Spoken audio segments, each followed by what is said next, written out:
Are doing fine. This is me, Mir Wahid, and today I am going to teach you the next marathon. लेकिन ये marathon जो होगा ये Jammu Kashmiri organisation act पे होगा। आपको डायरेक्ट सिलेबस में दिया है जम्मू कश्मीरी ऑर्गेनाइजेशन एक्ट। आप एक्सपेक्ट कर सकते हो 3 क्वेश्चंस भी 4 क्वेश्चंस भी, कुछ पता नहीं होता है इनका कितना दे देंगे, बट 3-4 क्वेश्चंस आप जम्मू कश्मीरी ऑर्गेनाइजेशन एक्ट पे आप एक्सपेक्ट कर सकते हो। ठीक है, इसमें हम सिर्फ Jammu and Kashmir organisation act ही नहीं पढ़ेंगे, इसमें हम आगे मैंने बिल्कुल ये आपको एग्ज़ाम ओरिएंटेड बनाया है। आप यहाँ पर देख सकते हो ये टेबल किस तरीके से आपको ये चीज़ याद करनी है, और मैंने हाईलाइट किया है। यहाँ पर हम रिवीजन करेंगे, बट पीडीएफ आपको सारी मिल जाएगी। ठीक है, मैंने ऑलरेडी सेक्शंस में भी डिवाइड किया, जो जो क्वेश्चंस अभी तक पूछे भी गए हैं वो भी ऐड किया है यहाँ पर। और दूसरा ये है कि इसमें हम जम्मू कश्मीर क्या बोलते हैं उसको, डिलिमिटेशन कमीशन भी पढ़ेंगे। वो इंपॉर्टेंट है यहाँ पर है, क्योंकि एक तो डिलिमिटेशन कमीशन क्या है और दूसरा जम्मू एंड कश्मीर का डिलिमिटेशन कमीशन, क्योंकि ये इसके साथ आपका बनता है। एक्चुअली मेन करंट अफेयर तो आपका जम्मू एंड कश्मीर के रिलेटेड यही बनता है, तो ये अभी भी वैलिड है, इसलिए आपको ये टिप्स पे होना चाहिए। तो मैंने बना के रखा, आपको कुछ नहीं करना, सिर्फ पढ़ना है, याद रखना है, और आप नहीं भूल जाओगे। जो मैं पढ़ाऊँगा आपको माइंड में रहेगा मैंने क्या पढ़ाया है। ठीक है, ये भी मैराथन के फॉर्मेट में ही रहेगा। और दूसरा, अभी तक जिसने पहले 2 सेशंस नहीं देखे हैं, मैं आपको दिखाता हूँ कौन कौन सा सेशन। आपको ये वाले 2 सेशन जिसने नहीं देखा अभी तक वो पहले देख लो। एक तो ये वाला मैराथन फर्स्ट जो कंप्लीट ज्योग्राफी मैंने लिखा है, इसमें क्विक रिवीजन पीडीएफ मैंने शेयर किया टेलीग्राम पे। VLWFA ये इस सिलेबस को टारगेट कर रहा है। दूसरा है इसी का दूसरा पार्ट है, इसका 2 पार्ट्स में मैंने पूरा ज्योग्राफी कंप्लीट किया है, जिसमें सारे टॉपिक जो भी ज्योग्राफी के हैं पीडीएफ भी मैंने शेयर किया, वो इसमें कंप्लीट हो चुका है। तो पहले ये 2 देखो, बहुत ज़रूरी देखना। आपको एक ही टाइम में 3-4 घंटे में आपका ज्योग्राफी कंप्लीट होता है, पीडीएफ भी आपको मिल रहे हैं, तो आपको सारी चीज़ें हो रही है। So let start without wasting time. सबसे पहले Jammu and Kashmir organisation act अभी तक सबने पढ़ा होगा, बट किन किन पॉइंट्स का ख्याल रखना है वो यहाँ पर मैं आपको बताऊंगा। सबसे पहले Jammu and Kashmir organisation act जो है, ये act of the following act of parliament received the assent of president. ये एक्ट जो था, जो पार्लियामेंट ने पास किया, इसको प्रेसिडेंट ने एसेंट कब दिया है? 9 अगस्त 2019। डायरेक्ट क्वेश्चन याद रखना है। कुछ इन्फॉर्मेशन इस एक्ट के अंदर क्या क्या दी गई है। सबसे पहला इंपॉर्टेंट पॉइंट है यहाँ पर, जम्मू कश्मीर ऑर्गेनाइजेशन एक्ट ये कौन सा है? तो आपको बोला ये एक्ट ऑफ पार्लियामेंट है, पार्लियामेंट ऑफ इंडिया, जिसमें containing provisions to reconstitute Indian administration state, जिसमें ऐसे प्रोविजंस बताए गए हैं जो कि Indian administrative state of Jammu and Kashmir जो था पहले, उसको रिकॉन्स्टिट्यूट किया गया। और रिकॉन्स्टिट्यूट करने के बाद क्या हुआ है, इसको 2 यूटीज़ में कन्वर्ट किया गया है, इनटू 2 एडमिनिस्ट्रेटिव यूनियन टेरिटरीज। एक बनाया गया है जम्मू एंड कश्मीर और दूसरा बनाया गया है लद्दाख। और इसको इफेक्ट में कब लाया गया, फोर्स में कब से लाया गया? 31 अक्टूबर 2019। ये ऑलरेडी क्वेश्चन पूछा गया है, ये भी क्वेश्चन पूछा गया है। ठीक है, जिसको मैंने हाईलाइट किया, ऑलरेडी क्वेश्चन हैं आपके। उसके बाद यही जम्मू कश्मीर ऑर्गेनाइजेशन एक्ट की अगर हम बात करेंगे, a bill for the act was introduced. इस बिल को, किस बिल को? जो Jammu and Kashmir organisation act बना, पहले बिल पास होती है, उस बिल को इंट्रोड्यूस किया गया है किस मिनिस्ट्री ने? होम मिनिस्ट्री ने। ठीक है, आपको याद रखना, मिनिस्टर ऑफ होम अफेयर्स। और उस टाइम का कौन था? Amit Shah. In the Rajya Sabha on 5 अगस्त 2019। कहाँ पर? राज्यसभा में इसको इंट्रोड्यूस किया गया है 5 अगस्त को 2019 में, and was passed on the same day. और इस बिल को सेम डे को भी पास किया गया, जिस दिन इसको इंट्रोड्यूस किया राज्यसभा में, सेम डे इसको पास किया गया। ऐसे आपको स्टेटमेंट पूछा जाएगा कि जम्मू कश्मीर ऑर्गेनाइजेशन बिल को इंट्रोड्यूस किया गया राज्यसभा में 5 अगस्त 2019। इसको पास कब किया गया? ऑप्शन लिखा होगा ऑन द सेम डे, फिर लिखा होगा 6 अगस्त, फिर लिखा होगा 7 अगस्त, फिर लिखा होगा 5 अक्टूबर। इस तरीके से आपको कंफ्यूज करने के लिए आपको लिखना है same day. It was then passed by Lok Sabha on the 6 August. 5 अगस्त को पास किया है राज्यसभा ने, इंट्रोड्यूस किया गया राज्यसभा में, पास किया गया राज्यसभा में सेम डे में। फिर नेक्स्ट डे क्या हुआ, इसको पास किया गया है लोकसभा में भी। और यहाँ पर आपको 6 अगस्त क्वेश्चन आपका बनेगा कि जो Jammu Kashmir reorganisation bill introduce की गई, पहले उसको राज्यसभा में इंट्रोड्यूस किया गया कि लोकसभा में? आपको बोलना ये राज्यसभा में इंट्रोड्यूस किया गया, फिर नेक्स्ट डे लोकसभा में इंट्रोड्यूस किया गया, जिस दिन 6 अगस्त 2019 था। और इसको एसेंट जब प्रेसिडेंट दिया है, प्रेसिडेंट ने इस बिल को, फिर किस बिल को? जो लोकसभा में राज्यसभा में इंट्रोड्यूस किया गया, फिर प्रेसिडेंट के पास चली जाती है बिल, और प्रेसिडेंट ने अपना एसेंट कब दिया है? 9 अगस्त 2019। ठीक है, तो उस टाइम था रामनाथ कोविंद। तो ये बिल अब बनती है एक्ट, तो बिल इंट्रोड्यूस की जाती है, उसके बाद ये बिल एक्ट बनती है। अब यहाँ से इस टेबल के फॉर्मेट में कैसे याद रखना, अब तो Jammu and Kashmir organisation act अभी तक तो कहानी तो समझ में आई होगी। सबसे पहले इनेक्टेड बाय राज्यसभा, राज्यसभा ने कब इनेक्ट किया है, आपको बोला इनेक्टेड बाय 5 अगस्त 2019। इनेक्टेड बाय लोकसभा, लोकसभा में इनेक्ट कब हुआ है, आपको बोला इनेक्टेड बाय 6 अगस्त 2019। प्रेसिडेंट ने असेंट कब दिया, आपको बोला 9 अगस्त 2019। साइन कब किया है प्रेसिडेंट ने, साइन कौन किस प्रेसिडेंट ने किया, आपको बोला रामनाथ कोविंद ने। साइन कब साइन किया गया, 9 अगस्त को। इफेक्ट में कब लाया गया है, मतलब फोर्स में कब लाया गया, 31 अक्टूबर 2019। ये सारे क्वेश्चंस पूछे गए जेके एसएसबी के डिफरेंट एग्जाम्स में। फर्स्ट रीडिंग कब हुई है इसकी, 5 अगस्त की फर्स्ट रीडिंग हुई है। सेकंड रीडिंग कब हुई है, 6 अगस्त को सेकंड रीडिंग हुई है। फिर अक्टूबर में इसको एसेंट दिया गया, अक्टूबर में इसको फोर्स में लाया गया है। यहाँ तक ये बात आपको याद रखनी है। और इसी दिन 31 अक्टूबर को ही बनाया जाता है Jammu and Kashmir organisation day, क्योंकि जिस दिन से इस फोर्स में लाया गया है, ना कि 5 अगस्त। आया समझ, क्योंकि जिस दिन इफेक्ट में कोई चीज़ आता है ना तो फिर वो दिन कंसिडर किया जाता है। अब यहाँ पर ये लाइन अगर आप देखोगे, the act consist of 103 clauses, question आपका डायरेक्ट बनेगा, जो Jammu and Kashmir organisation act को पास किया गया उसके कितने क्लाजेज हैं, आपको बोला 103। Extended 106 central laws to the union territory, जो सेंटर के 106 लॉज थे जो जम्मू एंड कश्मीर के लिए एप्लीकेबल नहीं था, अब वो यूनियन टेरिटरी, अब जम्मू एंड कश्मीर और लद्दाख के लिए एप्लीकेबल रहे। कौन से, ये 106 लॉज। क्वेश्चन पूछा जाएगा कितने ऐसे लॉज हैं सेंटर के जिसको जो कि एक्सटेंड हुआ, जो कि अब एप्लीकेबल है जम्मू एंड कश्मीर यूटी के लिए, आपको बोला 106 laws. Repeal 153 state laws, state में जितने भी लॉज थे उसमें से 153 लॉज जो थे जम्मू एंड कश्मीर के अपने, उनको अपील किया गया। And abolish the Jammu and Kashmir legislative council, और यहाँ का लेजिस्लेटिव काउंसिल एबॉलिश किया गया। आपको पता है बाई कैमरियल लेजिस्लेचर, आपने पढ़ा होगा बाई कैमरियल लेजिस्लेचर।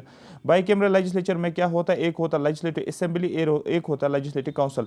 अब ये जम्मू एंड कश्मीर स्टेट में दोनों थे। अब जब Jammu Kashmir organisation act pass किया गया, लेजिस्लेटिव काउंसिल को एबॉलिश किया गया, लेकिन ये अभी प्रेजेंट है। लेजिस्लेटिव असेंबली जो है ये इसको मौजूद रखा गया है, इसको एबॉलिश नहीं किया गया। अरे बात में इसलिए बोलते हैं ना, Jammu and Kashmir organisation act ने क्या किया है, इसने जम्मू एंड कश्मीर यूटी बनाई है विद लेजिस्लेटिव असेंबली, और लद्दाख की यूटी बनाई गई है विद आउट लेजिस्लेटिव असेंबली। अरे बात समझ, बट लेजिस्लेटिव काउंसिल को यहाँ पर खत्म किया गया, एबॉलिश किया गया है।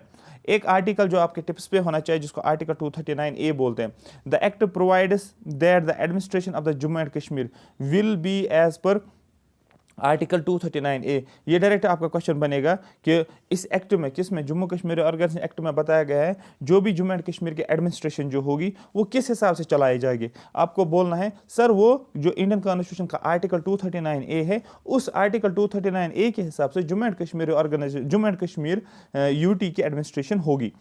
ठीक है, आर्टिकल 239A क्या है, originally formulated for the union territory of Pondicherry. इसको पहले बनाया गया था किसके लिए, जो यूटी ऑफ पुदुचेरी जो है उसके लिए बनाया गया था, और अब सेम यही एप्लीकेबल रहेगा जम्मू एंड कश्मीर के लिए। क्वेश्चन आपका क्या बनेगा, क्वेश्चन बनेगा आपको जो आर्टिकल 239A अब जो है of the Indian constitution, it is applicable to, नीचे लिखा होगा Jammu and Kashmir, second option लिखा होगा union territory of Puducherry, option C होगा आपको Jammu and Kashmir both, union territory of Jammu and Kashmir and Puducherry, option D होगा नन ऑफ द अबव। आपको बोलना है बोथ, क्योंकि ये एप्लीकेबल पहले यूटी ऑफ पुदुचेरी के लिए था, अब इसको एप्लीकेबल बनाया गया जम्मू एंड कश्मीर के लिए। मतलब आर्टिकल 239A के हिसाब से एडमिनिस्ट्रेशन होती है दोनों यूटीज की एज पर दिस आर्टिकल। ठीक है, the lieutenant governor appointed by the president, lieutenant governor को कौन अपॉइंट करता है, याद रखना लेफ्टिनेंट गवर्नर जो होता है उसको अपॉइंट प्रेसिडेंट करता है।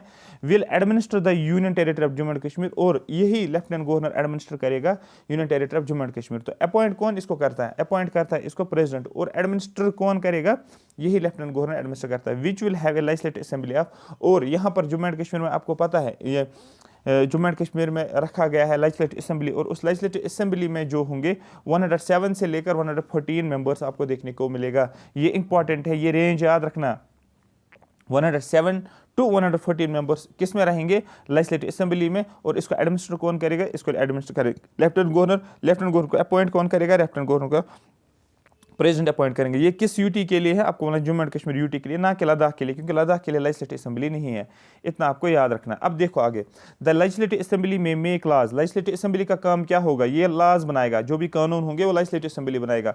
For any of the matter, जितने भी मैटर्स होंगे स्टेट लिस्ट में, उन सभी मैटर्स के रिलेटेड जो भी मसले होंगे, जो भी लिस्ट में दिया होगा कि हाँ ये फॉर एग्जाम्पल स्कूल्स के लिए बनाना है, कॉलेज के लिए बनाना है, या बनाना है म्यूनिसिपलिटीज़ के लिए बनाना है, पंचायत के लिए बनाना, तो जो भी स्टेट लिस्ट में दिया होगा, उन स्टेट लिस्ट में जो भी लॉज हैं वो लेजिस्लेटिव असेंबली बनाएगी, ठीक है। एक्सेप्ट, लेकिन कुछ ऐसे हैं जैसे public order and police, public order और पुलिस के रिलेटेड लेजिस्लेटिव असेंबली लॉ नहीं बनाएगा, ठीक है। उसके लिए लॉ मेकिंग पावर्स किसके पास है? यूनियन गवर्नमेंट के पास। ये इंपॉर्टेंट पॉइंट है, ऑलरेडी मैंने हाईलाइट किया है। तो एक्सेप्शन याद होनी चाहिए आपको, ना कि सभी लॉज जो हैं in legislative assembly of Jammu and Kashmir बनाएगा, नहीं, वही लॉज बनाएगा जो कि स्टेट लिस्ट में है, उसमें 2 एक्सेप्शंस दी गई है। पुलिस पब्लिक ऑर्डर और पुलिस, इसके लिए law making power central government के पास है या यूनियन गवर्नमेंट के पास है।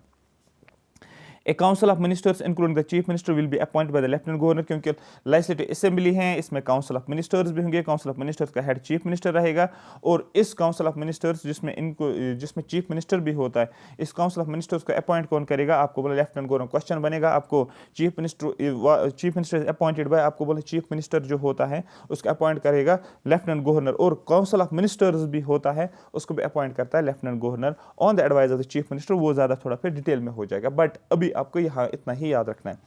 With the role to advise the lieutenant governor, अब इस काउंसिल का क्या रोल रहेगा? ये गवर्नर को एडवाइस करेंगे, किसको एडवाइस करेंगे? गवर्नर को, in the exercise of functions in matters related to the legislative assemblies jurisdiction. जो भी लेजिस्लेटिव असेंबली की ज्यूरिसडिक्शन होगी, जो भी ये काम करते होंगे, जो भी ये फंक्शंस होंगे, उन फंक्शंस ये फिर एडवाइस किसको करेंगे? लेफ्टिनेंट गवर्नर करेंगे, लेफ्टिनेंट गवर्नर को एडवाइस करेंगे। ये कौन?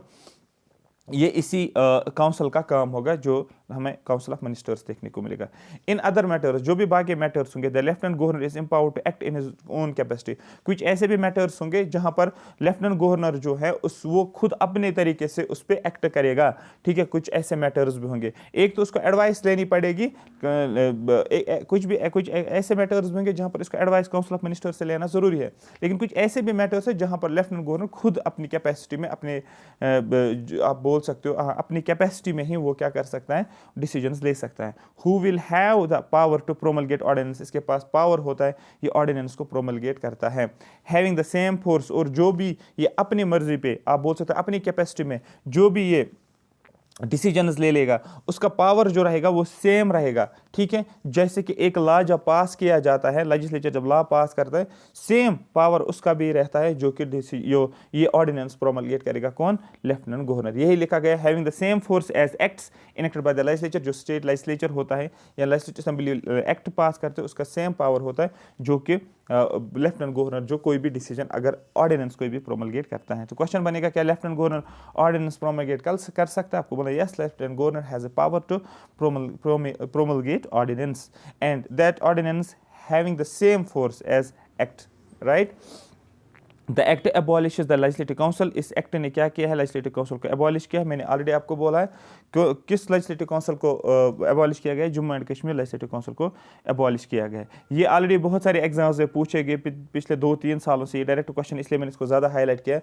वुमेन्स को रिजर्वेशन दी गई लेजिस्लेटिव असेंबली में, 2 सीट्स कितनी है? क्वेश्चन पूछा जाएगा, women reservation in legislative assembly कितनी सीट्स है? यहाँ पर मैंने 2 लिखा है, वुमेन्स के लिए 2, बस इसको टिप्स पे याद रखो। उसके बाद Jammu and Kashmir organisation act 2019, ये ऑलरेडी मैंने आपको बोला है, ये मैंने ओरिजिनल डॉक्यूमेंट से ही लिया है ये वाली चीज़ें। जैसे कि यहाँ पर टेरिटरी को जम्मू एंड कश्मीर स्टेट को 2 यूटीज़ में डिवाइड किया गया, जम्मू एंड कश्मीर एंड लद्दाख को, ठीक है। यहाँ पर जम्मू एंड कश्मीर को रखा गया लेजिस्लेटिव असेंबली, और यूनियन टेरिटरी ऑफ लद्दाख को लेजिस्लेटिव असेंबली नहीं रखा गया है, ठीक है। मेरी बात समझ आ रही है? और लद्दाख के साथ कितने डिस्ट्रिक्ट्स रहेंगे? लद्दाख और लेह और कारगिल डिस्ट्रिक्ट रहेगा लद्दाख के साथ, ठीक है, क्योंकि एक्चुअली ये था जम्मू एंड कश्मीर के ही डिस्ट्रिक्ट्स, पहले तो 22 डिस्ट्रिक्ट्स, लेकिन अब ये 2 डिस्ट्रिक्ट्स लद्दाख के साथ रहेंगे। ये भी ऑलरेडी क्वेश्चन पूछा गया, जेके PSI में शायद ये क्वेश्चन पूछा गया था, जेके SSB ने, ठीक है। उसके बाद जो होता है, out of 6 Lok Sabha seats in the state of Jammu and Kashmir, जो जम्मू एंड कश्मीर स्टेट में 6 लोकसभा सीट्स थी, ठीक है, 6 लोकसभा सीट्स, 5 रहेंगे union territory of Jammu and Kashmir के साथ और 1 दिया गया लद्दाख के साथ। याद रखना, पहले जब जम्मू एंड कश्मीर स्टेट जो था, ठीक है, ऑर्गेनाइजेशन एक्ट से पहले उसके पास 6 लोकसभा सीट्स थे। अब जब रिऑर्गेनाइजेशन एक्ट हुआ है, अब union territory of Jammu and Kashmir और लद्दाख बना है, उन 6 में से अब 5 जम्मू एंड कश्मीर यूटी के लिए रखा गया है और 1 रखा गया है लद्दाख के लिए। ये पता होना चाहिए, ऑलरेडी मैंने हाईलाइट किया, ये क्वेश्चन डायरेक्ट आपको बनता है। दूसरा, इलेक्शन कमीशन, लोकसभा इलेक्शंस को कौन करेगा कंडक्ट? आपको बोलना है यूटी, जो लद्दाख की यूटी हो, ठीक है, बहुत यूनियन टेरिटरी लद्दाख की हो या जम्मू एंड कश्मीर की हो, तो उनको लोकसभा इलेक्शंस को करने के लिए कौन करेगा इलेक्शंस? आपको बोलना इलेक्शन कमीशन करेगा। याद रखना, क्वेश्चन डायरेक्ट बन सकता है, जो भी लोकसभा इलेक्शंस होंगे इन अब यूटीज के लिए, वो कंडक्ट कौन करेगा? आपको बोलना है वो कंडक्ट करेगा इलेक्शन कमीशन। जो Jammu and Kashmir legislative assembly की अगर हम बात करेंगे have a tenure of 5 years, जो Jammu and Kashmir legislative assembly for example आज 2023 है, अब 2023 अगर है 5 साल जोड़ो 5 हो गया 2022, अगर इस साल इस 2023 में फॉर एग्जांपल दिसंबर में लेजिस्लेटिव असेंबली बनती है, सपोज इलेक्शंस होते हैं लेजिस्लेटिव असेंबली बनती है 5 साल तक, दैट मीन्स 2028 तक ये रहेगा, दिसंबर 2028 तक क्या रहेगा इसका टाइम पीरियड रहेगा, ये ऑफिस में रहेंगे, ऐसे आपको याद रखना है। लेकिन इसके unless it dissolve earlier by the lieutenant governor, इसको लेफ्टिनेंट गवर्नर 5 साल से पहले भी डिजॉल्व कर सकता है, इतना पावर है किसके पास, लेफ्टिनेंट गवर्नर के पास। ठीक है, आ रही बात समझ। Provisions containing under article 239 of the constitution, जो भी आर्टिकल 239A इंडियन कॉन्स्टिट्यूशन का उसमें जो भी प्रोविजंस हैं ये एप्लीकेबल हैं किसके लिए, पौंडीचेरी, जो that are applicable to Pondicherry shall be applicable here as well, ये यहाँ पर भी एप्लीकेबल है। जो ऑलरेडी मैंने ऊपर बोला इसमें कोई नया नहीं है, क्योंकि ये डॉक्यूमेंट ही इसी तरीके से बनाया गया था, उन्होंने रिपीट की है चीज़ें, इसलिए मैं अब इसमें से जो इंपॉर्टेंट है वही मैं यहाँ पर करता हूँ, क्योंकि जो ऊपर मैंने कहानी बताई इन 10-15 मिनट में आपको वही सारी कहानी थी। ठीक है, कुछ और इंपॉर्टेंट नीचे मैं बताऊँगा क्या कैसे क्या क्या है वो देखेंगे। हाँ, अब यहाँ पर देखो for the purpose of delimitation, जो डिलिमिटेशन किया जाता है, बताऊंगा मैं आगे डिलिमिटेशन का मतलब क्या होता है। बाउंड्रीज डाली जाती है, नई नई बाउंड्रीज को क्रिएट किया जाता है सो दैट पॉपुलेशन इक्वली डिवाइड हो, और उस हिसाब से फिर कॉन्स्टिट्यूएंट असेंबलीज बनाई जाती हैं। ठीक है, और फिर इलेक्शंस हो जाते हैं। तो ये इसके लिए एक प्रोसेस किया जाता है जिसको बोलते हैं डिलिमिटेशन, बाउंड्रीज को क्रिएट किया जाता है, जोग्राफिकल बाउंड्रीज को।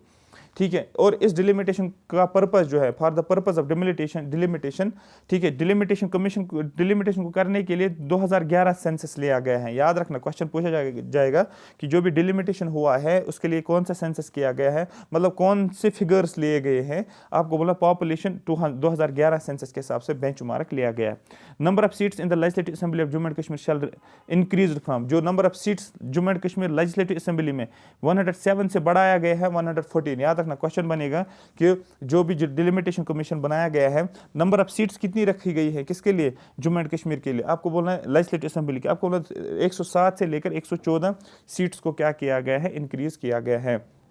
अगर एट प्रेजेंट देखा जाएगा, एट प्रेजेंट 111 सीट्स हैं Jammu and Kashmir state assembly में, 111 सीट्स हैं, इसमें से 46 दिए गए हैं जम्मू एंड कश्मीर वैली को, और 37 रखा गया है जम्मू को। ये डायरेक्ट क्वेश्चन बनता है, आपको पूछा जाएगा एट प्रेजेंट कितनी सीट्स हैं, या लेजिस्लेटिव असेंबली में कितनी सीट्स को इंक्रीज किया गया, नंबर ऑफ सीट्स 107 से 111, और करंटली प्रेजेंटली क्योंकि सभी सीट्स तो फिल नहीं होंगे, तो करंटली रखा गया है 111 जम्मू एंड कश्मीर यूटी के लिए, उसमें से 46 दिया गया कश्मीर वैली को, 37 दिया गया है जम्मू को। फिर बाकी आप बोलोगे सर ये 4 कहाँ गए, 4 जो है इसको लद्दाख को दिया गया है। मेरी बात समझ आ रही है। जो 24 सीट्स, और अब इनमें से इसी में 114 में से ही 24 सीट्स ऐसी है जिसको वैकेंट रखा गया है, किसके लिए, पाकिस्तान ऑक्यूपाइड कश्मीर के लिए, क्योंकि जो पाक ऑक्यूपाइड कश्मीर है जो पाकिस्तान के कब्जे में है, ठीक है, तो उसके लिए भी सीट्स रिजर्व रखी गई है, क्योंकि आने वाले टाइम में अगर इंडिया ने उसको वापस ले लिया है, ठीक है, पाक ऑक्यूपाइड कश्मीर को, तो उनके लिए 24 सीट्स को रिजर्व रखा गया। डायरेक्ट आपको क्वेश्चन बनेगा कितनी सीट्स रिजर्व रखी गई है फॉर पाकिस्तान ऑक्यूपाइड कश्मीर के लिए, आपको बोलना है 24 सीट्स रिजर्व रखी गई है। क्लियर। और कितनी रखी गई है जम्मू कश्मीर जो कश्मीर डिवीजन के लिए 46, और जम्मू डिवीजन के लिए कितना, आपको बोलो 37, और लद्दाख के डिवीजन के लिए कितना, 4 रखा गया। मैंने ऑलरेडी हाईलाइट किया है, इसमें ज़्यादा सोचना नहीं है आपको। जो एग्जिस्टिंग लेजिस्लेटिव काउंसिल था, ठीक है, while this the existing legislative council, इसको जो भी लेजिस्लेटिव काउंसिल था जम्मू एंड कश्मीर का, ठीक है, आपको मैंने पहले बोला था जम्मू एंड कश्मीर का लेजिस्लेटिव असेंबली था, लेजिस्लेटिव काउंसिल भी था, लेकिन जो लेजिस्लेटिव काउंसिल जो था जम्मू एंड कश्मीर का, ये उस टाइम की बात कर रहा है। With this the existing legislative council, जो एग्जिस्ट कर रहा है legislative council Jammu and Kashmir, उसको एबॉलिश किया गया, ठीक है। और जो भी मेंबर्स होंगे इस लेजिस्लेटिव असेंबली में, ठीक है, जितने भी मेंबर्स, वो मेंबर्स नहीं रहेंगे अब लेजिस्लेटिव असेंबली लेजिस्लेटिव काउंसिल के, और जो भी बिल्स उन्होंने पेंडिंग जो भी होंगे इस लेजिस्लेटिव काउंसिल में, उस टाइम पे जितनी भी बिल्स पेंडिंग थी इसमें, उन सभी बिल्स को क्या किया गया, वो लैप्स हो गए, ऑटोमेटिकली लैप्स हो जाएंगे, डेफिनेटली लैप्स हो जाएंगे। अब क्वेश्चन यहाँ पर दोनों पूछे गए हैं, ऑलरेडी दोनों क्वेश्चन पूछे गए, एक ही जगह पर आपको सारा मिल रहा है। अगर आपको सेशन अच्छा लग रहा है, लाइक और सब्सक्राइब करो, और कमेंट सेक्शन जरूर लिखो। कुछ बच्चे लिखते हैं, मुझे भी उससे मोटिवेशन मिलते हैं, और आप लोग नहीं लिखते हो, आप इग्नोरेंट हो। इग्नोरेंट मतलब हो गया, आप देखते चलो सर बना लेता है तो हम देख लेते हैं, ठीक है। मैं चाहता हूं कि आप सभी कमेंट्स लिखो, ज़रूरी होता है एक यूट्यूब चैनल के लिए भी, और दूसरा हमें भी लगता है कि नहीं we are doing our best, और अच्छे से अच्छे लेक्चर्स हम भी बनाएंगे, ठीक है। The high courts of existing state of Jammu and Kashmir is the common high court. जो हाई कोर्ट होगा जम्मू एंड कश्मीर स्टेट का, ठीक है, वो क्या रहेगा, वो कॉमन हाई कोर्ट रहेगा दोनों यूटीज़ के लिए, क्योंकि पहले तो जम्मू एंड कश्मीर स्टेट उसका अपना हाई कोर्ट था, ठीक है, लेकिन अब ये जम्मू एंड कश्मीर डिवाइड हो गया, यूटी ऑफ लद्दाख बना और UT of Jammu and Kashmir बना। अब इसके लिए हाई कोर्ट कौन रहेगा, चलो ठीक है मान लिया जम्मू एंड कश्मीर के लिए तो high court of Jammu and Kashmir रहेगा, लद्दाख के लिए क्या रहेगा, लद्दाख के लिए भी यही रहेगा। इसीलिए हाई कोर्ट जो रहेगा ये दोनों के लिए कॉमन रहेगा, लद्दाख के लिए भी यही होगा और जम्मू एंड कश्मीर यूटी के लिए भी यही होगा। The new assembly shall have reservations for schedule caste. जो नई असेंबली बनाई गई है लेजिस्लेटिव असेंबली, इसमें रिजर्वेशन एसटीज के लिए भी दिया जाएगा, एससीज के लिए भी लिया जाएगा और ठीक है बाकी पार्ट्स ऑफ द स्टेट के बाकी पार्ट्स में भी इसको दिया जाएगा। आ रही बात समझ, क्लियर, ये क्लियर हो गया। ये मैंने आपको पहले बोला था except subjects public order and police. ये आप बोलोगे सर इसमें क्यों ये डबल नहीं है, ये जो ओरिजिनल डॉक्यूमेंट है ना, ये कंटेंट वहाँ से ही बनाना पड़ा, इसलिए यहाँ पर ये डबल आ गया है। The governor of the existing state of Jammu and Kashmir shall be. जो existing state of Jammu and Kashmir का, जो जम्मू एंड कश्मीर स्टेट की मैं बात कर रहा हूँ, उसका जो गवर्नर था, क्योंकि ये लेफ्टिनेंट गवर्नर नहीं बात कर, ये गवर्नर की बात, उस टाइम जो गवर्नर था वही लेफ्टिनेंट गवर्नर क्या रहेगा, UT of Jammu and Kashmir. और आपके लिए एक क्वेश्चन है, आपको कमेंट सेक्शन बताना है उस टाइम कौन था यहाँ पर गवर्नर जिस time Jammu and Kashmir reorganisation act को पास किया गया है, ठीक है। And the union territory of Ladakh for such period में बी डिटरमाइंड बाय प्रेसिडेंट। और उस टाइम पे, ठीक है, जो यूनियन टेरिटरी ऑफ लद्दाख को अब एडमिनिस्टर कौन करता, प्रेसिडेंट करेगा। Appointment of lieutenant governor in Ladakh. Ladakh में लेफ्टिनेंट गवर्नर को अपॉइंटमेंट कौन करेगा, the president shall appoint the lieutenant governor under article 239। याद रखना लद्दाख के लिए 239A के हिसाब से, कंफ्यूज नहीं होना। जम्मू एंड कश्मीर के लिए 239A, ये कंफ्यूज नहीं होना, लद्दाख के लिए याद रखना। तो दैट मीन जो एडमिनिस्ट्रेशन रहेगा लद्दाख का वो कैसे रहेगा, वहां पर लेफ्टिनेंट गवर्नर को अपॉइंट किया जाएगा और वो प्रेसिडेंट अपॉइंट करेगा, ठीक है। Appoint the lieutenant governor under article 239। किस आर्टिकल के जरिए से, 39 मैंने हाईलाइट किया भी, ये लद्दाख की मैं बात कर रहा हूँ। आया समझ, क्लियर हो गया। और the lieutenant governor will be assisted by the advisers. यहाँ पर इसको असिस्ट कौन करेगा, advisers appointed by the centre, जो सेंटर अपॉइंट करेगा। Since the union territory will not have the legislative assembly. अब यहाँ पर भी क्वेश्चन है सर, अब लेफ्टिनेंट गवर्नर तो यहाँ पर रोल कर रहा है कहाँ पर, लद्दाख में, लेकिन उसको एडवाइस कौन करेगा। जैसे जम्मू एंड कश्मीर में तो लेजिस्लेटिव असेंबली है और यहाँ पर हमें काउंसिल ऑफ मिनिस्टर्स वो एडवाइस करेंगे लेफ्टिनेंट गवर्नर को, लेकिन लद्दाख में तो ऐसी कोई बात ही नहीं है, वहाँ पर लेजिस्लेटिव असेंबली नहीं है। दैट मीन्स उसको ना कोई तो असिस्ट करेगा उनको एडवाइजर्स। अब ये एडवाइजर्स आएंगे कहाँ से, इनको अपॉइंट करेगा सेंट्रल गवर्नमेंट एडवाइजर्स अपॉइंट करेगा। वो एडवाइजर जो है वो असिस्ट करेंगे लेफ्टिनेंट गवर्नर को। कहाँ के लेफ्टिनेंट गवर्नर को, लद्दाख के लेफ्टिनेंट गवर्नर को। आई होप ये डिफरेंस आपको क्लियर हुई होगी जम्मू एंड कश्मीर में और लद्दाख में क्या फर्क है यूटी में। आया समझ, क्लियर हो गया क्यों यहाँ पर लेजिस्लेटिव असेंबली का रोल क्या रहेगा और वहाँ पर लेजिस्लेटिव असेंबली नहीं है और स्टिल असिस्ट गवर्नर को कौन करेगा, लेफ्टिनेंट गवर्नर को कौन करेगा, वो करेगा एडवाइजर्स, ठीक है। ये क्लियर हुआ होगा। In case the union territory of Jammu and Kashmir, in the case of Jammu and Kashmir की यूनियन टेरिटरी की अगर बात करेंगे, the lieutenant governor shall act in his discretion on issues which fall outside the purview of the powers conferred on the legislative assembly. मैंने पहले ही बोला lieutenant governor के पास Jammu and Kashmir में एक तो ये किस हिसाब से चलेगा, जो एडवाइस करेंगे इसको काउंसिल ऑफ मिनिस्टर्स, दूसरा इसके पास ऑर्डिनेंस भी हैं, इसके पास डिस्क्रिशन भी हैं। ये क्या करेगा, ये अपनी डिस्क्रिशन में भी कुछ डिसीजंस ले लेगा आउटसाइड द पर्व्यू ऑफ, जो कि Jammu and Kashmir state list में नहीं आएगा। ये मैंने ऑलरेडी आपको ऊपर बोला है, ठीक है। In which he is required to exercise any judicial functions, also matters related to all India services के रिलेटेड जो मैटर्स होंगे या एंटी करप्शन के रिलेटेड, ये लेफ्टिनेंट गवर्नर खुद देखेगा। ये आपके प्री ओरिएंटेड नोट्स का मतलब होता है ऑब्जेक्टिव नोट्स, इनको बोलते हैं pre oriented notes objective. Question आपका बनेगा in Jammu and Kashmir organisation act how many number of sections are there, sir 103 sections. कितने पार्ट्स है जम्मू एंड कश्मीर ऑर्गेनाइजेशन में, सर 14 पार्ट्स। कितने शेड्यूल्स हैं, सर 5 शेड्यूल्स हैं Jammu and Kashmir organisation act में। आई होप मेरी बात आपको क्लियर हुई होगी। अब हम इन 14 पार्ट्स को हमें पढ़ना है, जरूरी पढ़ना है, क्योंकि आपको पूछा जाएगा कोई भी पार्ट फर्स्ट क्या बोल रहा है, डिटेल में नहीं बट पार्ट फर्स्ट क्या बोल रहा है। पार्ट फर्स्ट मतलब होता है प्रिलिमिनरी, पार्ट सेकंड होता है reorganisation of the state of Jammu and Kashmir, ये डायरेक्ट क्वेश्चन आपका बनेगा। पार्ट थर्ड जो है representation of the legislative assemblies of the, ठीक है, ये डायरेक्ट क्वेश्चन बनेगा। मैं आपको JKPSI का पेपर भी दिखाऊंगा, वहां पर कैसे क्वेश्चंस पूछे गए, तो सो दैट आपको ये क्लियर हो जाएगा।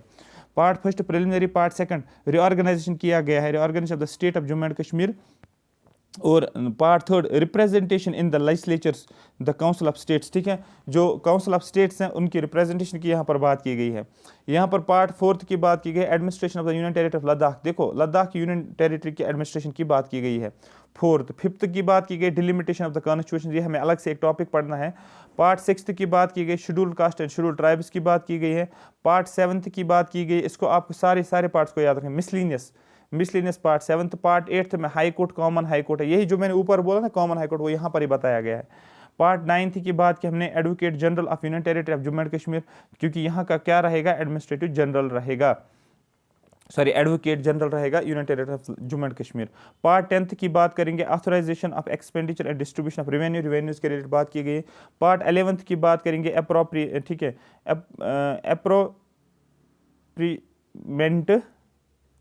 अपॉर्चनमेंट ऑफ एसेट्स एंड लाइबिलिटीज, ठीक है।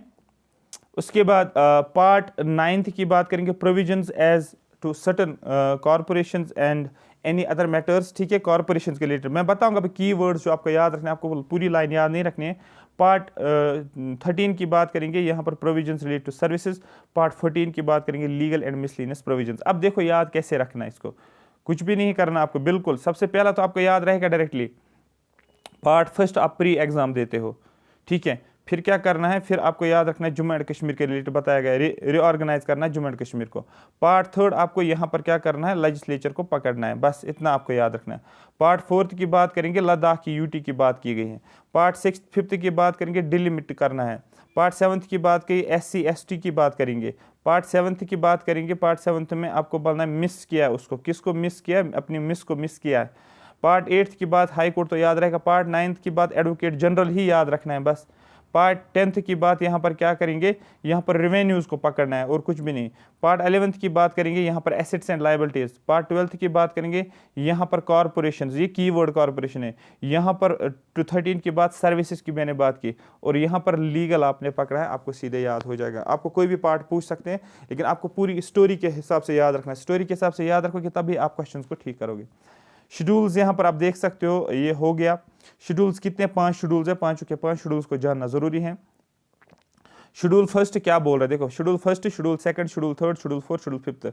यहाँ पर members of council of state, यहाँ पर काउंसिल ऑफ स्टेट्स की बात की गई, बस इतना याद रखना आपको, काउंसिल की बात की यहाँ पर, बस इतना कीवर्ड। सेकंड में क्या बताया गया है, पार्लियामेंट्री कॉन्स्टिट्यूएंसीज, पार्लियामेंट्री की कॉन्स्टिट्यूएंसीज याद रखना, पीसी याद रखना, पार्लियामेंट्री कॉन्स्टिट्यूएंसीज। थर्ड शेड्यूल में बोला गया एसीज का मतलब असेंबली कॉन्स्टिट्यूएंसीज, याद रखना, पीसीज पार्लियामेंट्री कॉन्स्टिट्यूएंसीज, पहले फिर एसीज, ठीक है, असेंबली कॉन्स्टिट्यूएंसीज। यहाँ पर ऑथ एंड एफर्मेशन की बात की गई है फोर्थ में, ठीक है। यहाँ पर आप देख सकते हो एफ हो गया फोर्थ, एफ से फोर्थ हो गया, और ओ से हो गया ऑथ, तो यहाँ पर ये भी आप कर सकते हो, याद रख सकते हो। उसके बाद फिफ्थ शेड्यूल की बात करेंगे सेंट्रल लॉज मेड एप्लीकेबल, यहाँ पर बस इतना याद रखना, central laws made applicable to the union territory of Jammu and Kashmir and union territory of Ladakh. जो भी सेंट्रल लॉज है उनको एप्लीकेबल बनाया गया दोनों यूटीज में, बस कीवर्ड क्या है, सेंट्रल लॉ, इसलिए मैंने इसको हाईलाइट किया है, ठीक है। क्लियर हो गया। कुछ इंपॉर्टेंट पॉइंट्स है जो एग्जाम ओरिएंटेड पॉइंट्स है, यहाँ पर ऑलरेडी मैंने हाईलाइट किया। एग्जाम ओरिएंटेड मतलब क्या होता है, जो एग्जाम में आपको डायरेक्ट पूछे जाएंगे, फिर आप कंफ्यूज हो जाओगे ये क्या हो गया, ये कहाँ से आ गया, ये तो हमने पढ़ा ही नहीं था। पढ़ना नहीं होता, बट टॉपिक की रेलेवेंस देखनी होती है, फिर कवर करना पड़ता है। आर्टिकल 370 ऑफ इंडियन कॉन्स्टिट्यूशन, इसने स्पेशल स्टेटस दिया है जम्मू एंड कश्मीर को, ठीक है, आपको ये खुद पता होगा, special state of Jammu and Kashmir, direct question बनेगा। उसके बाद आर्टिकल 35A के बारे में आपको पूछ सकते हैं, आपको बोलना है ये एम्पावर करता है जम्मू एंड कश्मीर को, Jammu and Kashmir state legislature to define permanent residence. तो इतना याद रखना, article 35A of the Indian constitution ये क्या करता है, ये परमानेंट रेजिडेंट्स की बात करता है।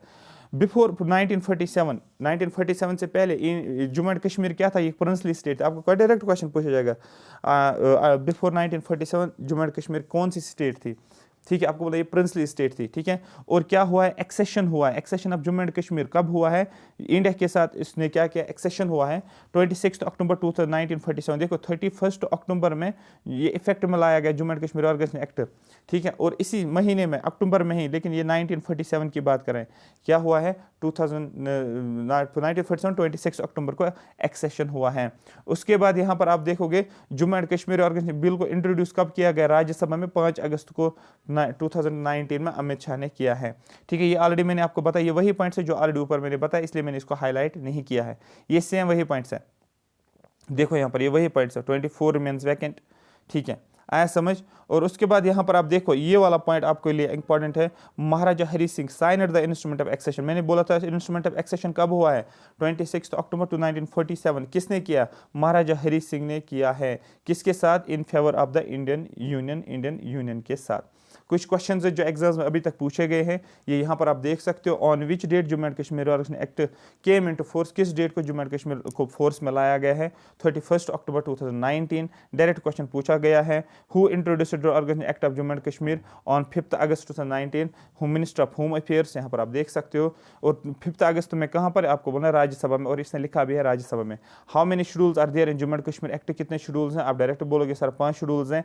देखो अब ऐसे MCQs प्रैक्टिस करने होते हैं, ये नहीं कि आप MCQs के पीछे ही पढ़ोगे, बोलोगे मुझे ये सॉल्व क्यों नहीं हो रहा, मुझे सॉल्व MCQ थोड़ी नहीं होगा जब तक आपके पास कुछ डिटेल्ड इंफॉर्मेशन नहीं हो आपके माइंड में, सो दैट आप क्वेश्चन ज़्यादा से ज़्यादा कर सकते हो। ठीक है, which section says that on and from appointed day there shall be formed a new union territory to be the union territory of Ladakh. ये कौन सा सेक्शन है जिसमें ये बताया गया है कि एक नई यूनियन टेरिटरी बनाई जाएगी जिसमें नाम दिया जाएगा यूनियन टेरिटरी ऑफ लद्दाख। ऐसा कौन सा सेक्शन है जिस सेक्शन में ये बात की गई है, इसका आंसर यहाँ पर मेंशन नहीं है। एक सेकंड मुझे वेट टाइम थोड़ा सा, मैं ऊपर देखता हूँ क्या इसमें मेंशन किया है मैंने या नहीं। ठीक है, ये सेक्शन जो दिए गए, सेक्शन 4, सेक्शन 12, सेक्शन 8, सेक्शन 3, इसको आप चेक कर सकते हो। लेकिन ज़रूरी नहीं है कि कोई हर एक सेक्शन याद रखना, कुछ इंपॉर्टेंट सेक्शंस है जो याद रखना है, सारे सेक्शंस नहीं, क्योंकि 103 सेक्शंस हैं, तो 103 सेक्शंस को याद करके जाना ये तो बेवकूफ़ी होगी। ठीक है, बट शेड्यूल्स और पार्ट्स जितना मैंने इसमें इंक्लूड किया उसमें ही उतना ही याद रखो, इसलिए मैंने इसको हाईलाइट नहीं किया क्योंकि ये कंटेंट में मैंने नहीं डाला था। ठीक है, as per which article of the Indian constitution UT of Jammu and Kashmir has been administered, ऐसा कौन सा आर्टिकल है जिसमें जम्मू एंड कश्मीर यूटी को एडमिनिस्टर किया जाएगा, आर्टिकल 239A। अगर 239 होता तो ये हो गया लद्दाख वाली यूटी के रिलेटेड। ठीक है, उसके बाद यहाँ पर फिर से यहाँ पर क्वेश्चन दिया गया है। ठीक है, which section of Jammu and Kashmir act abolish the legislative council, ऐसा कौन सा सेक्शन है जिसके जरिए से एबॉलिश किया गया। सेक्शंस को याद करके नहीं जाओगे, मैं फिर से बोल रहा हूँ, आपको ज़्यादा से ज़्यादा ये क्वेश्चन पूछा जाएगा कि कौन सा सेक्शन, कितने सेक्शंस है, वो आपको क्वेश्चन पूछा जाएगा। ठीक है, डायरेक्ट, क्योंकि आप सेक्शंस के अंदर जाओगे तो आपको बहुत ज़्यादा टाइम लगेगा। जो कोर आपको होना चाहिए था वो कोर आपको सारा पता होना चाहिए था। ठीक है, ये सेक्शंस में सजेस्ट करूंगा, सेक्शंस जिसने पढ़े हैं तो बहुत अच्छी बात है, जिसने नहीं पढ़ा है नहीं सेक्शंस को याद करके नहीं जाओ। आ रही बात समझ। यहाँ पर लिखा भी as per section 79 class 1 who shall appointed advocate general. ठीक है, तो डायरेक्टली आपको क्वेश्चन पूछ सकते हैं who appoints advocate general of union territory of Jammu and Kashmir, आप लेफ्टिनेंट गवर्नर को बोल सकते हो, बट सेक्शन को याद नहीं रखो। मैं आपको सजेस्ट करो क्योंकि ये आपको बेनिफिट नहीं करेगा, सेक्शंस को याद करके जाओगे आपको कोई फायदा नहीं होगा।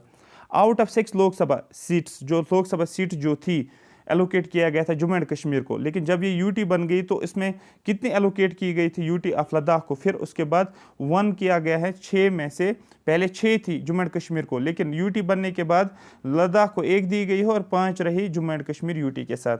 ठीक है, how many parts are there in Jammu and Kashmir reorganisation act, कितने पार्ट्स हैं, पार्ट 14 पार्ट्स हैं इसमें। यहाँ पर लिखा गया how many sections of Jammu and Kashmir reorganisation act 103 sections, direct आपको पूछा जाएगा। ठीक है, कौन सा सेक्शन क्या है याद रखने की जरूरत नहीं, फिर से मैं बार बार ये बोल रहा हूँ। ठीक है, क्योंकि बच्चे बोलेंगे सर सेक्शंस याद करने या नहीं करने, नहीं, कभी कभी अगर एक क्वेश्चन आ जाएगा तो हार्डली, मुश्किल से, मगर सेक्शंस के अंदर क्वेश्चन निकालना ही बड़ी बेवकूफ़ी की बात होती है, क्योंकि वो तो फिर ज़्यादा ही, फिर तो डिटेल में पढ़ना, PhD तो करना पड़ेगा फिर से इसमें। बट जो कोर हैं वो आपको याद रखना। आर्टिकल 239A आपको पता है, article 239A originally formulated for which union territory, किस यूनियन टेरिटरी के लिए पहले बनाया गया था, will also be applicable to Jammu and Kashmir, ये एप्लीकेबल फिर जम्मू एंड कश्मीर के लिए भी रहा, तो ऑरिजिनली ये पुदुचेरी के लिए बनाया गया था। ठीक है, what shall be the size of council of ministers to the total number of members in the assembly. ठीक है, तो जो काउंसिल ऑफ मिनिस्टर, जैसे कि असेंबली में सपोज रहेंगे 100 सपोज 11 मेंबर्स रहेंगे, सपोज 111, उसमें से ठीक है काउंसिल ऑफ मिनिस्टर्स कितने रहेंगे, तो आप बोलोगे 1/10 करना है आपको, किसको, 111 को, वहाँ पर जो भी आएगा 11.1 तो 11.1 आ जाएगा, मतलब 11 या 12 लोग काउंसिल ऑफ मिनिस्टर्स में रहेंगे। ठीक है, काउंसिल ऑफ मिनिस्टर्स के अंदर रहेंगे। ठीक है, तो काउंसिल ऑफ साइज क्या रहेगा, काउंसिल ऑफ मिनिस्टर्स आपको बोलना है 1/10 of the members, total member जो होंगे असेंबली के। How many seats are allocated Jammu and Kashmir Lok Sabha, कितनी सीट्स एलोकेट की गई जम्मू एंड कश्मीर लोकसभा में, मैंने आपको पहले बोला था 5, पहले 6 थी, अब 1 लद्दाख को दी गई और 5 दी गई है जम्मू एंड कश्मीर यूटी को। आई होप मेरी बात आपको समझ आ। ठीक है, इसी के साथ आपको डिलिमिटेशन कमीशन अलग से पढ़ना था, बट इसी में मैं इसको मर्ज करूंगा क्योंकि एक ही लेक्चर में आपको एक ही मिल जाएगा, तो ये एक आपको अच्छे तरीके से याद होगा। डिलिमिटेशन क्वेश्चन आपका बनेगा व्हाट इज डिलिमिटेशन, बस डायरेक्ट क्वेश्चन स्टेटमेंट आपको पूछेगा इसमें डेफिनेशन के फॉर्म में। डिलिमिटेशन लिटरली मीन्स एक्ट और प्रोसेस ऑफ फिक्सिंग लिमिट्स और boundaries of territorial constituencies. Delimitation का मतलब होता है एक एक्ट होता है या एक ऐसी प्रोसेस होती है जिसके जरिए से हम क्या करते हैं, जो भी बाउंड्रीज होती है उनको हम फिक्स करते हैं। हरी बात समझ, किसकी बाउंड्रीज को फिक्स करना है, जो भी टेरिटोरियल कॉन्स्टिट्यूएंसीज होती है, जो भी कंट्री के अंदर कॉन्स्टिट्यूएंसीज होती है उनको हम क्या करते हैं, उन बाउंड्रीज को हम फिक्स करते हैं, उसकी बाउंड्रीज को, कॉन्स्टिट्यूएंसी की बाउंड्रीज को। फॉर एग्जांपल ये इंडिया है या जम्मू एंड कश्मीर है, ये इसका एरिया है जम्मू एंड कश्मीर का। अब हम क्या करते हैं, हम इस तरीके से इसको क्या करते हैं, डिवाइड करते हैं। Constituency A B C D E F. आप बोलोगे सर यहाँ पर तो ये कॉन्स्टिट्यूएंसी छोटी है तो ये तो बड़ी आपने रखी, लेकिन यहाँ की पॉपुलेशन जो होगी वो भी सपोज 5000 होगी और इस एरिया में पॉपुलेशन जो होगी वो भी 5000 होगी, सो दैट इक्वली डिस्ट्रीब्यूट हो पॉपुलेशन। ठीक है, in account to represent change in population, so that population change, किसी में ज़्यादा पॉपुलेशन होती है, किसी में कम पॉपुलेशन होती है, फिर इसी डिलिमिटेशन को करके पॉपुलेशन को बराबर किया जाता है।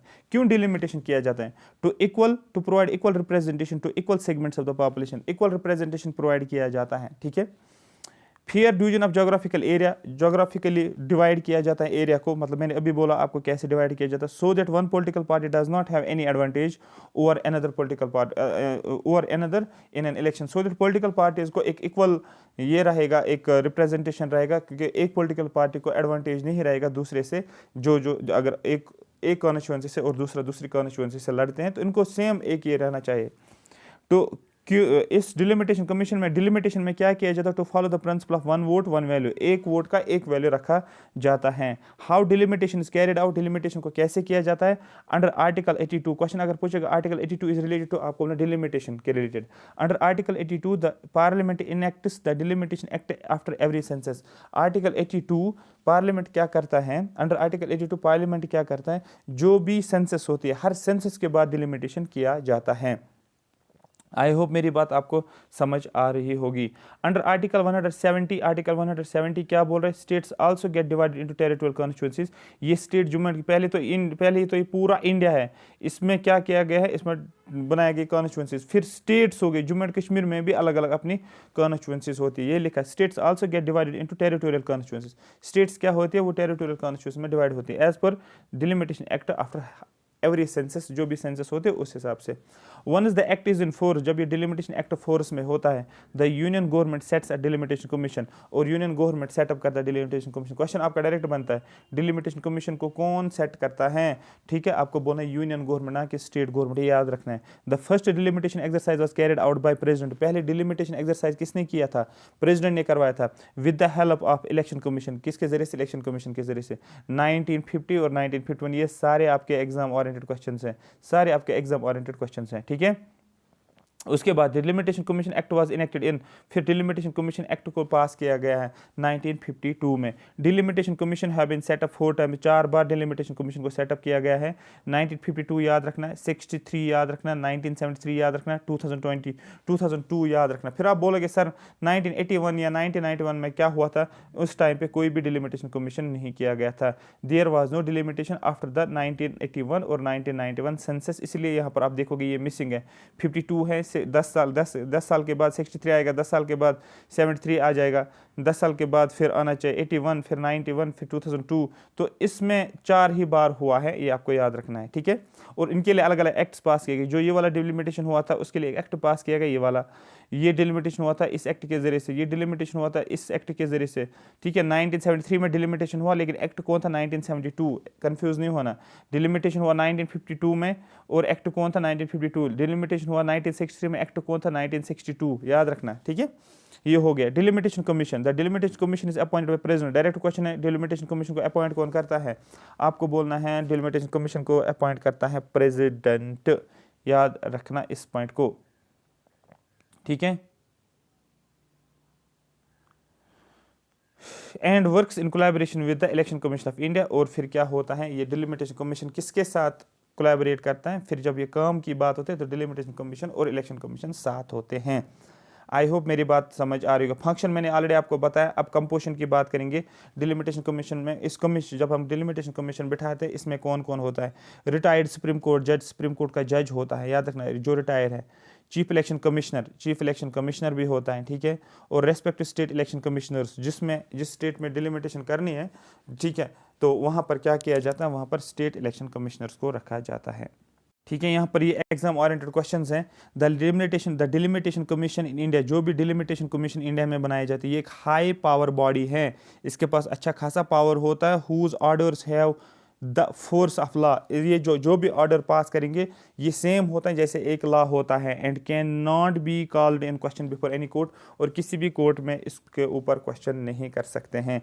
आई होप मेरी बात आपको समझ आ रही होगी। कुछ पॉइंट्स है जम्मू एंड कश्मीर के related, Jammu and Kashmir delimitation commission, ठीक है। जिस दिन ये आया था ये उस दिन का, क्योंकि ये आपको उसी दिन का कंटेंट पढ़ना है, इसमें कुछ चेंज आता नहीं है। तो यहाँ पर सबसे पहले कुछ पॉइंट्स है जो एग्जाम ओरिएंटेड है, डायरेक्ट एग्जाम ओरिएंटेड क्वेश्चन है।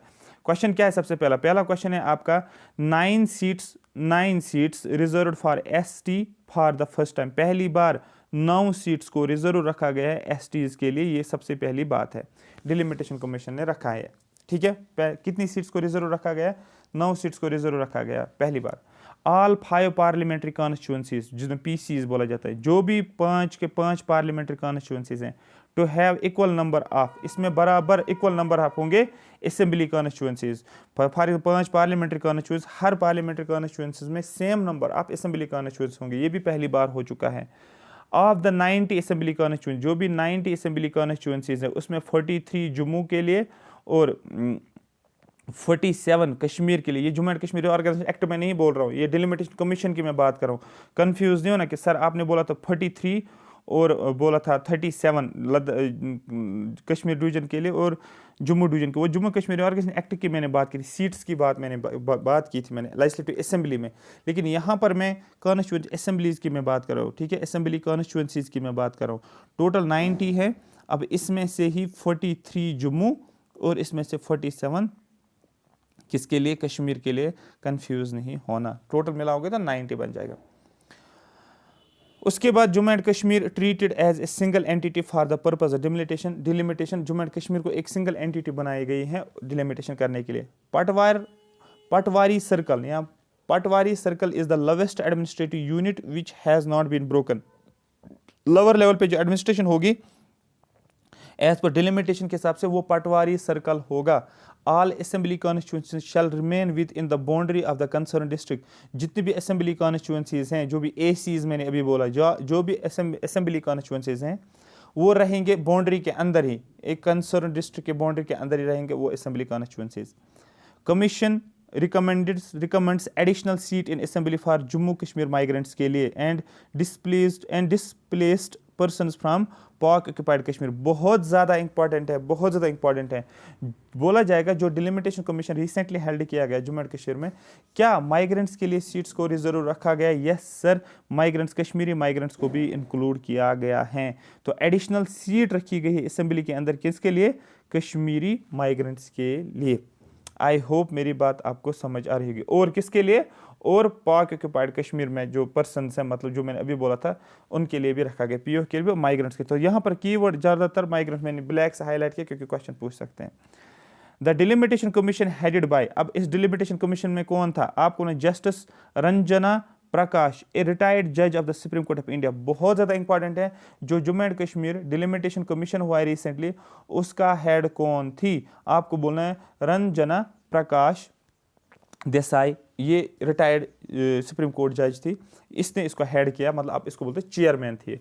उसके बाद यहाँ पर आप बोल सकते हो Sushil Chandra chief election commissioner था, एंड के शर्मा भी आप बोल सकते हैं स्टेट इलेक्शन कमिश्नर। क्वेश्चन आपको पता है कैसे पूछा जाएगा? Which of the following were the members of Jammu and Kashmir organisation, Jammu and Kashmir delimitation commission. एक तो आपको ये याद रखना है नंबर फर्स्ट, दूसरा आपको सुशील चंद्रा नंबर सेकंड, और थर्ड आपको शर्मा याद रखना है।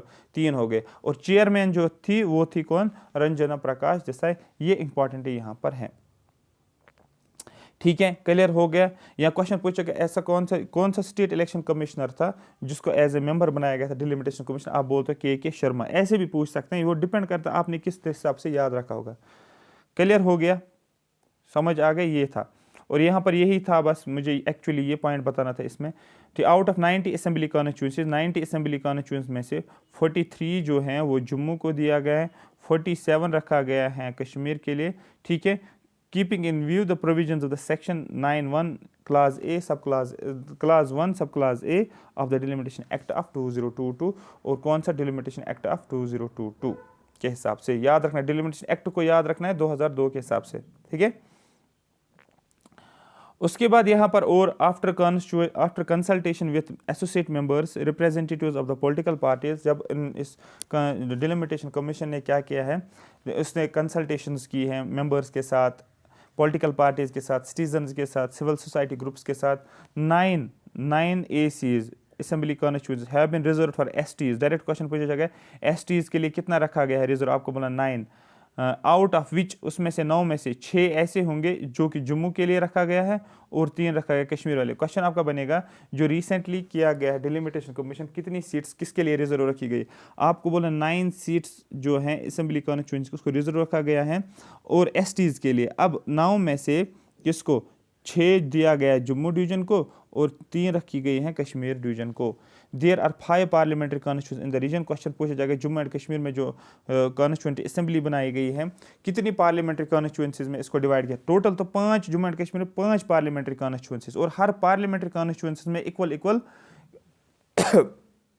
असेंबली कॉन्स्टिट्यूंसीज रखी गई, जो मैंने आपको अभी बोला था, ठीक है। The delimitation commission has seen the Jammu and Kashmir region as one of the single union territory, ठीक है। और डिलिमिटेशन कमीशन ने बोला जो पूरा जम्मू एंड कश्मीर रीजन है ये एक यूनियन टेरिटरी है, single union territory. Therefore one of the parliamentary constituency has been carried out combining, एक पार्लियामेंट्री कॉन्स्टिट्यूंसी को इस तरीके से क्रिएट किया गया है जिसमें क्या किया गया, कंबाइन किया गया। अनंतनाग रीजन लिया गया कश्मीर वैली से, प्लस राजौरी और पुंछ लिया गया है कहाँ से, जम्मू से। तो अनंतनाग प्लस ब्रैकेट में लिखता हूँ राजौरी पुंछ लिया गया है जम्मू से, अनंतनाग लिया गया कश्मीर डिवीजन से, पुंछ और राजौरी लिया गया है कश्मीर जम्मू डिवीजन से, और उनको मिलाकर एक पार्लियामेंट्री कॉन्स्टिट्यूंसी बनाई गई है, ठीक है। क्लियर हो गया, मैंने बोला था ना 5 पार्लियामेंट्री कॉन्स्टिट्यूंसीज बनाई गई, उसमें से एक ये भी है। तो ये एक इंपॉर्टेंट यहाँ पर चेंज था कि अनंतनाग, राजौरी और पुंछ। क्वेश्चन पूछ सकते हैं कि अनंतनाग के साथ किस किस को मिलाया गया है, राजौरी पुंछ रखा जाएगा, फिर रखा जाएगा राजौरी, उधमपुर रखा जाएगा, ठीक है, उधमपुर रखा जाएगा, उसके बाद राजौरी यहाँ रखा जाएगा कोई, फॉर एग्जांपल और भी कोई डिस्ट्रिक्ट रख सकते हैं, ठीक है। तो ये यहाँ पर मैंने पूरा हाईलाइट किया, अपने आप में एक क्वेश्चन है, ठीक है।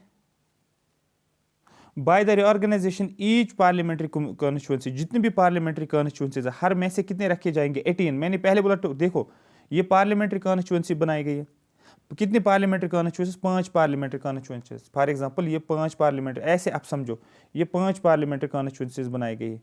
ये हो गया 1, ये हो गया 2, ये हो गया 3, ये हो गया 4, ये हो गया 5। हर पार्लियामेंट्री कॉन्स्टिट्यूंसीज मैंने बोला था equal number of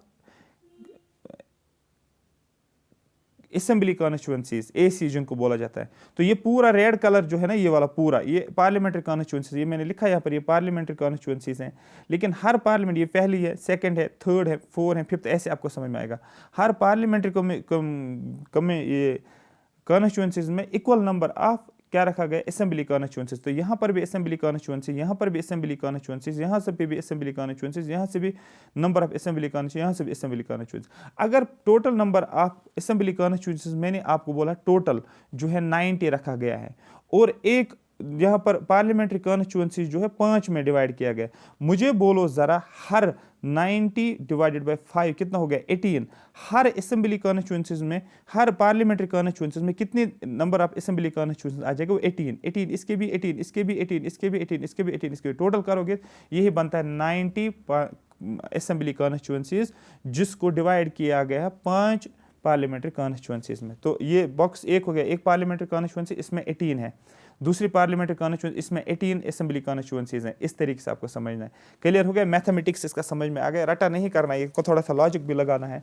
by this और ईच पार्लियामेंट्री कॉन्स्टिट्यूंसी, जितनी भी पार्लियामेंट्री कॉन्स्टिट्यूंसी कितनी है, 5, हैव इक्वल नंबर, हर एक के पास बराबर नंबर है, कितना है, 18 है। तो 5 × 18 कितना हो गया, वो हो गया 90, और मैंने बोला भी था आपको कितनी है पार्लियामेंट्री असेंबली कॉन्स्टिट्यूंसी सर, वो है 90 टोटल जो आपने बोला था, और उसमें से 47 और 43 आपने किया था, 47 कश्मीर को और 43 जम्मू को, ऐसे किया था ना, ये इसका मैथमेटिक्स हो गया। ठीक है, हो गया ये वाला। The commission associated in its work 5 members of the Lok Sabha elected to the Jammu and Kashmir. इस कमीशन ने क्या बोला, इसने बोला 5 members of Lok Sabha elected for UT of Jammu and Kashmir. ये पहले ही आपको पता है कि लोकसभा के लिए कितनी रिजर्वेशन रखी गई है, 5 मेंबर्स रखे गए जम्मू एंड कश्मीर यूटी के लिए। ठीक है, the associate members were nominated by, जो एसोसिएट मेंबर्स को नॉमिनेट किया गया था bye honourable speaker of the Lok Sabha. जो एसोसिएट मेंबर्स को नॉमिनेट जो किया था, जो मैंने अभी बोला था आपको, यहाँ पर एसोसिएट मेंबर्स की यहाँ पर बात की गई, उनको ठीक है इन कंसल्टेशन करने की बात, ये सारी चीज़ें इसमें बताई गई। सेंसस कौन सा लिया गया है, आपको बोले सेंसस 2011 के सेंसस के हिसाब से लिया गया है। क्लियर हो गया, हाँ सर हमें क्लियर हो गया है। यहाँ पर कुछ इंपॉर्टेंट, यहाँ पर मैं ये लाइन पढ़ता हूँ, सूरत आपका ये कंप्लीट हो जाएगा।